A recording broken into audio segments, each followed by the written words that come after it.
कृष्ण श्याम वर्ण रास रचिता दिव्य कांतिमय महालीला के सागर हैं। ये ममतामय प्रेम भावना के महासागर हैं।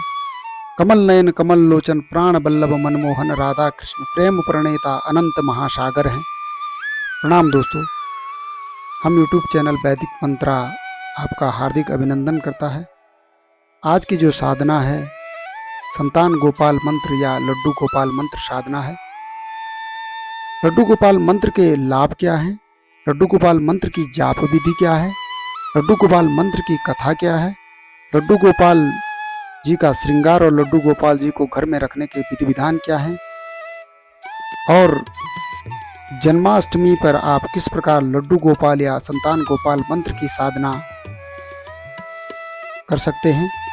अगर आपने अभी तक चैनल को सब्सक्राइब नहीं किया तो चैनल को जल्दी से सब्सक्राइब कीजिए और वीडियो में आगे बढ़ते हैं। लड्डू गोपाल मंत्र साधना एक वैदिक पौराणिक साधना है। इस साधना से पवित्र प्रभावशाली लाभों की प्राप्ति होती है। संतान प्राप्ति संबंधी लाभों में यह बड़ा प्रभावकारी मंत्र है। लड्डू गोपाल मंत्र साधना या संतान गोपाल मंत्र साधना से पहले आपको यह जानना अति आवश्यक है कि लड्डू गोपाल जी का अवतरण या प्राकट्य कैसे हुआ और क्यों लड्डू गोपाल जी की मंत्र साधना इतनी मनोहारी और दिव्यतापूर्ण है। भगवान श्री कृष्ण के भक्त उनके बाल स्वरूप लड्डू गोपाल को अपने घर में विराजमान करते हैं। श्री कृष्ण के भक्त और उनकी भक्त की विधि सबसे निराली है। भगवान श्री कृष्ण के रहस्य या लीलाएं स्वयं ब्रह्मा भी नहीं समझ पाए। आज हम भगवान श्री कृष्ण के लड्डू गोपाल अवतरण की जो कथा है, वैदिक व पौराणिक कथा के अनुसार भगवान श्री कृष्ण के एक परम भक्त कुमन दास थे। कुमन दास का एक बेटा था जिसका नाम रघुनंदन था। कुमन दास जी के पास भगवान श्री कृष्ण का एक चित्र था जिसमें वह बांसुरी बजा रहे थे। कुमन दास हमेशा कृष्ण की पूजा में लीन और समर्पित रहते थे। वह अपने प्रभु को कभी भी कहीं छोड़कर नहीं जाते। एक बार कुमन दास जी के लिए वृंदावन से भागवत कथा के लिए बुलावा आया। पहले तो कुमन दास जी ने उस भागवत में जाने से मना कर दिया, परंतु लोगों के आग्रह करने पर वे वहां जाने के लिए तैयार हो गए। उन्होंने सोचा कि पहले भगवान श्री कृष्ण की पूजा करेंगे, इसके बाद वह भागवत कथा करके अपने घर वापस लौट आएंगे। इस तरह उनकी पूजा का नियम नहीं टूटेगा। कुमन दास जी ने अपने पुत्र को समझा दिया कि मैंने भगवान श्री कृष्ण के लिए भोग तैयार कर दिया है, तुम बस ठाकुर जी को भोग लगा देना। इतना कहकर वह चले गए। कुमन दास जी के बेटे ने भोग की थाली ठाकुर जी के सामने रख दी और उनसे विनती की कि वे आएँ और भोग लगाएं। रघुनंदन मन ही मन यह सोच रहा था कि ठाकुर जी आएंगे और अपने हाथों से खाएंगे जैसे कि सभी मनुष्य खाते हैं। कुमन दास जी के बेटे ने भगवान श्री कृष्ण ने कई बार कहा कि वे आकर अपना भोग लें, लेकिन भोजन को उसी प्रकार देखकर वह निराश हो गया और रोने लगा। उसने रोते रोते भगवान श्री कृष्ण से कहा, भगवान आकर भोग लगाएं। उसकी पुकार सुनकर ठाकुर जी ने एक बालक रूप रखा और भोजन करने के लिए बैठ गए, जिसके बाद रघुनंदन के चेहरे पर मुस्कुराहट आ गई। वृंदावन से भागवत करके कुमन दास जी जब घर लौटे तो उन्होंने अपने बेटे से प्रसाद के बारे में पूछा। रघुनंदन ने अपने पिता से कहा कि ठाकुर जी ने सारा भोजन खा लिया है। कुमन दास जी ने सोचा अभी रघुनंदन नादान है, उसने सारा प्रसाद खा लिया होगा और डांट की वजह से झूठ बोल रहा है, लेकिन अब तो ये रोज की कहानी हो गई। अब कुमन दास जी को शक होने लगा था तो उन्होंने एक दिन लड्डू बनाकर थाली में रखे और छुप कर देखने लगे कि रघुनंदन क्या करता है। रघुनंदन ने रोज की तरह भगवान कृष्ण को पुकारा तो वो बालक के रूप में प्रकट होकर आए, लड्डू खाने लगे। यह देखकर कुमन दास जी दौड़ते हुए आए और प्रभु के चरणों में गिरकर विनती करने लगे। उस समय भगवान कृष्ण के एक हाथ में लड्डू और दूसरे हाथ वाला लड्डू मुंह में जाने को ही था। वे एकदम मूर्ति हो गए। उसके बाद से ही उनकी इसी रूप में पूजा की जाती है और जग में वे प्रसिद्ध लड्डू गोपाल कहलाए जाने लगे। वैदिक ग्रंथ यह व्याख्या करते हैं कि मन चाहे फल प्राप्त करने के लिए विभिन्न उपाय हैं, जैसे अनुष्ठान, हवन, जप, तपस्या आदि। ये सभी तरीकों से मंत्रों का जाप सर्वप्रमुख रूप में किया जाता है। इनका सकारात्मक और दिव्य प्रभाव भी जातक के जीवन पर पड़ता है। मंत्र शब्दों का संलग्न ही नहीं अपितु ये शब्दों की ध्वनि भी है। इसका प्रभाव अधिक इस बात पर निर्भर करता है कि भक्त को उसकी और मंत्र उच्चारण के दौरान उसके मन में कितनी श्रद्धा और समर्पण है। जो माता पिता संतान की चाह रखते हैं मगर किसी कारणवश इस सुख से वंचित हैं, ऐसे भक्तों के लिए कई मंत्र मौजूद हैं, परंतु इनमें सबसे प्रभावशाली चमत्कारी मंत्र संतान गोपाल मंत्र है। इस मंत्र के दिव्य चमत्कारों के बारे में ऋषि मुनि, शास्त्र, वेदा और ज्योतिषी व्याख्यान देते रहते हैं। भगवान कृष्ण को समर्पित यह मंत्र अत्यंत प्रभावकारी है। इस मंत्र के उच्चारण से भक्त को अच्छे गुणों वाली संतान प्राप्ति की कामना पूर्ण होने की संभावनाएं प्रबल होती हैं। इस मंत्र का जप करते समय भक्त के मन में पूर्ण श्रद्धा और विश्वास होना चाहिए। इस मंत्र का प्रभाव भक्त की आस्था पर निर्भर करता है। संतान गोपाल मंत्र का जाप करते समय भक्त को सात्विक रहना चाहिए। संतान गोपाल मंत्र के देवता भगवान कृष्ण हैं, जो सबसे प्रिय पूज्य देवताओं में एक हैं। यह वैदिक और धार्मिक कथा सदियों से सुनाई जाती है। श्याम रंग भगवान कृष्ण भावी पीढ़ी के लिए ब्रेन विद ब्यूटी यानी खूबसूरती के साथ बुद्धिमान होने के प्रतीक हैं। भगवान कृष्ण की पूजा से हर संभावित माता पिता को सुख प्राप्त होता है और माँ और शिशु को संकट बाधाओं से सुरक्षा प्रदान होती है। संतान गोपाल मंत्र इस प्रकार है। ओम श्रीम ह्रीम क्लीम ग्लौम देवकी सुत गोविंद वासुदेव जगतपते देहि में तनयम कृष्ण त्वाम हम शरणम गतो। संतान गोपाल मंत्र का जाप आप इस प्रकार कर सकते हैं। संतान गोपाल मंत्र का जाप करने के लिए सबसे पहले सुबह उठकर स्नान करें। इसके बाद भगवान श्री कृष्ण की मूर्ति या प्रतिमा के सामने बैठ जाएं। ऐसा विधान करने से आपको सर्वोत्तम और श्रेष्ठ परिणामों की प्राप्ति होती है। पूर्ण लाभ प्राप्त करने के लिए जप करते समय भक्त को तुलसी की माला का प्रयोग करना चाहिए। भगवान कृष्ण को सफेद या पीले पुष्प चढ़ाएं। जप करते समय अपना आसन मुख उत्तर या पूर्व में रखें। जप के समय एकाग्रचित होकर पूर्ण श्रद्धा रखें। इस मंत्र का जाप अगर आप ब्रह्म मुहूर्त में कर सकते हैं तो ब्रह्म मुहूर्त में उठना शुरू करें। तो या तो सूर्योदय से कुछ समय पहले उठना प्रारंभ करें और उठने के बाद नित्य क्रियाओं से निवृत्त होकर स्नान करें और उसके बाद भगवान सूर्यदेव को जल अर्पित करें। भगवान सूर्य को तांबे के ही लोटे में जल अर्पित करें। उस जल में थोड़ी सी हल्दी रौली डालकर ये सूर्यदेव को जल अर्पित करें।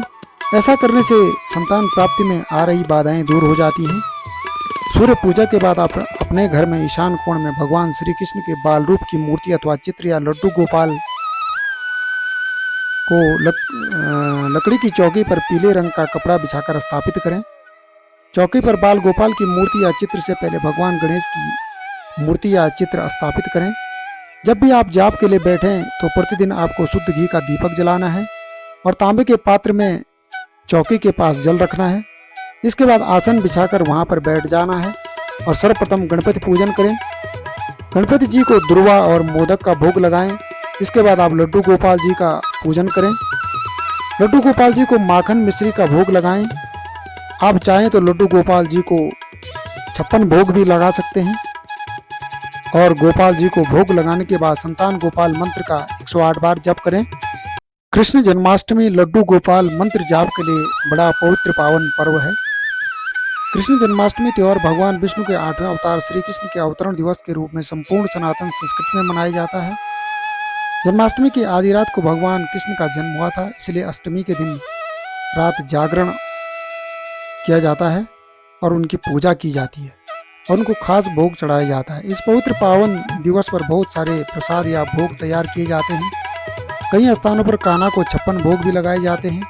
लड्डू गोपाल की पूजा के कई नियम बताए गए हैं, परंतु विधि विधान के अनुसार सबसे ज़्यादा जिस नियम का ध्यान हर किसी को रखना चाहिए वो है लड्डू गोपाल को भोग लगाना। पौराणिक मान्यता है कि लड्डू गोपाल को दिन में 4 बार भोग लगाना चाहिए। लड्डू गोपाल को सबसे पहला भोग सुबह उठते ही लगाएं, सुबह 5 बजे से 6 बजे के बीच। लयबद्ध तरीके से ताली बजाते हुए लड्डू गोपाल को जगाएं, फिर इसके बाद उन्हें दूध पिलाएं और फिर भोग लगाएं। दूसरा भोग स्वयं स्नान करने और उसके बाद लड्डू गोपाल को स्नान करवाएं। लड्डू गोपाल को स्वच्छ वस्त्र पहनाएं और तिलक लगाएं। इसके बाद दूसरा भोग लगाएं। लड्डू गोपाल को माखन मिश्री और लड्डू अति प्रिय है, इसलिए इनको ये भोग लगाएं। इसके अलावा आप मौसमी फलों का भी भोग लगा सकते हैं। तीसरा भोग दोपहर के समय लड्डू गोपाल को उस भोजन का भोग लगाएं जो स्वयं के लिए बनाया हो, परंतु इस बात का ध्यान रखें कि भोजन में लहसुन और प्याज का कुछ भी प्रयोग न हो। यदि भोजन में आप लहसुन और प्याज का प्रयोग करते हैं तो लड्डू गोपाल के लिए मीठी पूरी या मीठा प्रसाद बना लें। चौथा भोग संध्या वंदन के समय आप लड्डू गोपाल को लगा सकते हैं। जो भी सात्विक और मीठा आहार या फल हो उनका भोग लड्डू गोपाल को लगाएं। कृष्ण जन्माष्टमी पर कान्हा के आगमन पर उनका अभिषेक कर पीले वस्त्र पहनाए। पीले वस्त्रों से लड्डू गोपाल जी बहुत प्रसन्न होते हैं। पीताम्बर वस्त्र उन्हें बहुत प्रिय है। जन्माष्टमी में लड्डू गोपाल के श्रृंगार में कान में कुंडल, बाजूबंद, कमरबंद, हाथ के कड़े और बैजंती माला उन्हें पहनाए, क्योंकि बैजंती माला राधा कृष्ण के प्रेम की अटूट निशानी है। मोर पंख के बिना कृष्ण की कल्पना नहीं की जा सकती है। पौराणिक मान्यता है कि मोर पंख राधा कृष्ण के प्रेम का प्रतीक है, इसलिए कान्हा में से सबने सिर पर लगाते हैं। कान्हा के मुकुट की सजावट मोर पंख के बिना अधूरी है। सुगंधित चंदन की खुशबू लड्डू गोपाल को बहुत पसंद है, इसके लिए गोपी चंद का श्रृंगार उत्तम और श्रेष्ठ माना जाता है। बांसुरी के बिना भी कान्हा अधूरे माने जाते हैं। श्री कृष्ण की बांसुरी की धुन सुनकर राधा रानी गोपियां ग्वाले मंत्र मुग्ध हो जाती थी। पौराणिक मान्यता है कि मुरली में कृष्ण का वास होता है। जन्माष्टमी पर कान्हा के हाथ में छोटी सी बांसुरी जरूर रखें। हर दिन लड्डू गोपाल भगवान की आरती अवश्य करें। रात में उनको प्यार से सुला दीजिए, जैसे छोटे बच्चों को सुलाते हैं। कभी भी घर में उनको ताला बंद करके न छोड़ें। अगर कहीं जरूरी काम से जाना हो तो परिवार के किसी सदस्य या किसी विश्वास पात्र को सौंप दें। लड्डू गोपाल में आप इतना रम जाएंगे कि आपको बहुत आनंद आने लगेगा, परंतु उनकी पूजा के लिए बताए गए विधि विधानों का अवश्य ध्यान रखें। आप विश्वास करें न करें, फिर यह आपके साथ एक जीवित सदस्य के समान व्यवहार करने लगते हैं। लड्डू गोपाल जी के भक्त प्रेमियों का एक मात्र काल्पनिक विवरण नहीं, वरन एक शाश्वत सत्य है। जो भी भक्त लज्जा और संकोच छोड़कर लड्डू गोपाल में रम जाता है, लड्डू गोपाल जी उससे विशेष प्रसन्न रहते हैं।